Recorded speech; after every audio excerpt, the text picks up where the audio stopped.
He is one of the, kind of the old school 2000s, 90s prototypical quarterbacks. There's so many, even when I was coming in the game, it was. Aaron Rodgers and Joe Flacco, both over 40, are facing each other under the lights in Cincinnati. But during what seemed like a normal press meeting, Cam Heyward suddenly stormed in and said something so shocking it left everyone speechless. For them to win, but it's great. I mean, I've known Joe for a long time. He's been great coming to my charity event. He's been a great ambassador for the league. Rodgers addressed the media on Tuesday ahead of the game. The 41-year-old quarterback is the NFL's oldest active player. He will turn 42 before the 2025 season concludes. Flacco stands at 40 years and 273 days old. Rodgers clocks in at 41 years and 318 days. This marks only the third time in NFL history that two quarterbacks aged 40 or older will start against each other. Tom Brady and Drew Brees accomplished this feat twice during the 2020 season. Brees won both matchups. Together, they are 81 years old and have played 39 seasons.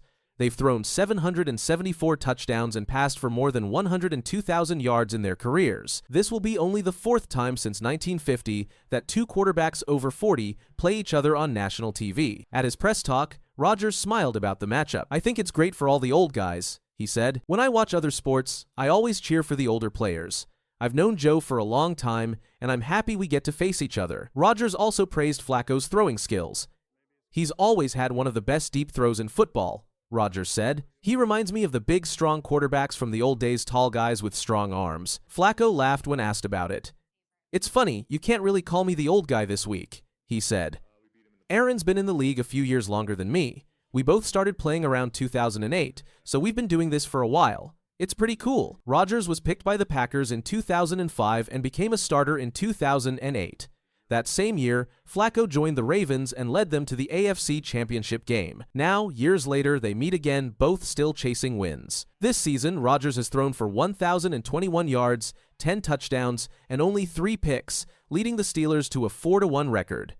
Flacco just joined the Bengals after a trade from the Browns, hoping to help a struggling team.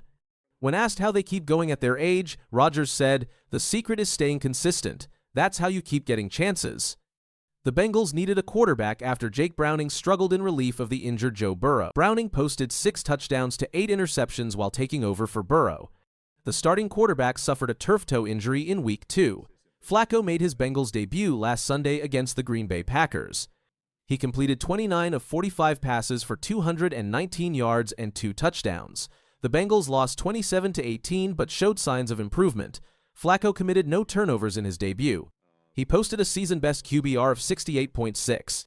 This marked significantly higher than his 13.9 against the Detroit Lions in Week 4 and 29.8 inches, his first game against the Packers as a Browns member in Week 3. Pittsburgh Steelers head coach Mike Tomlin publicly criticized the Browns for trading Flacco within the division. "To be honest, it was shocking to me," Tomlin said Monday. "Andrew Berry must be a lot smarter than me or us because it doesn't make sense to me to trade a quarterback that you think enough of to make your opening day starter to a division opponent that's hurting in that area.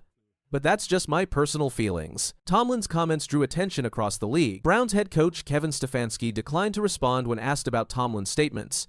"I don't have a comment on that," Stefanski said Monday. "The trade represents a rare intra-division quarterback move during the season." Flacco holds a 12-13 career record against the Steelers, including playoff games. He defeated Pittsburgh last season while playing for the Indianapolis Colts. Flacco entered that game after Anthony Richardson suffered an injury. He threw for 168 yards and 2 touchdowns in the Colts' victory. Tomlin referenced that game earlier this season. "We were in a similar situation a year ago," Tomlin said on September 23. "We were playing in Indianapolis, and I commented to the guys to keep Anthony Richardson upright. Don't put Joe Flacco in the game," and Flacco ended up in the game. Tomlin expects Flacco to improve in his second start with Cincinnati. "It's reasonable to expect him to be significantly better," Tomlin said. "He's been in the stadium with them. They've been in the stadium with him. They understand his demeanor, how he deals with circumstances." Bengals head coach Zach Taylor discussed what enables quarterbacks to play beyond 40. "I think just the intangible part of it, the leadership part," Taylor said. "You always talk about quarterbacks have to be able to elevate all those around them. And I think these are 2 examples. Joe and Aaron are 2 examples of guys that elevate everybody around them. They always have a sense that we're still in it when they're at the helm. I think that that's what they bring to the table." This marks the 4th career meeting between Rodgers and Flacco. Rodgers won all 3 previous matchups.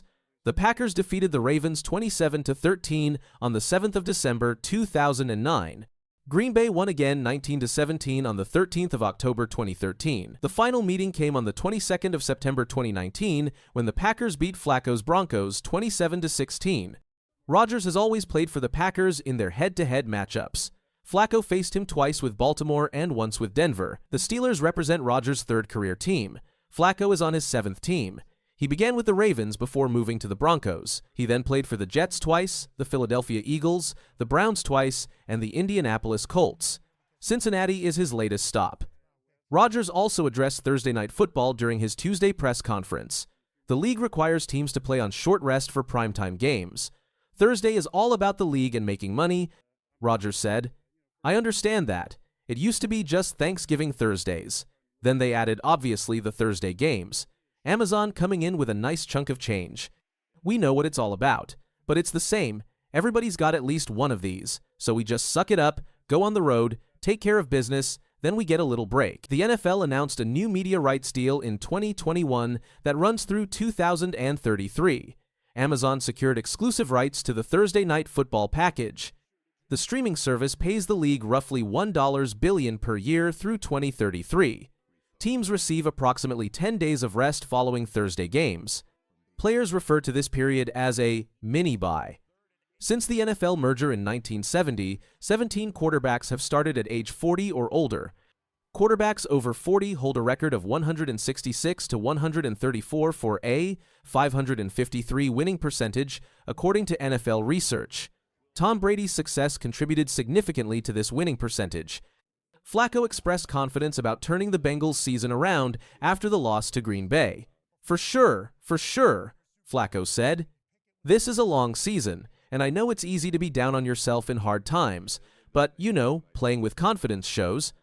So we got to find a way to kind of get some of that back, but I think we do have the ability to do that. Thursday's game airs on Amazon Prime Video at 8:15 p.m. Eastern Time. The matchup carries significant implications for the AFC North standings. Pittsburgh seeks to increase its division lead. Cincinnati needs victories to remain in playoff contention. The Bengals have lost 4 consecutive games. A win would mark their first with Flacco under center.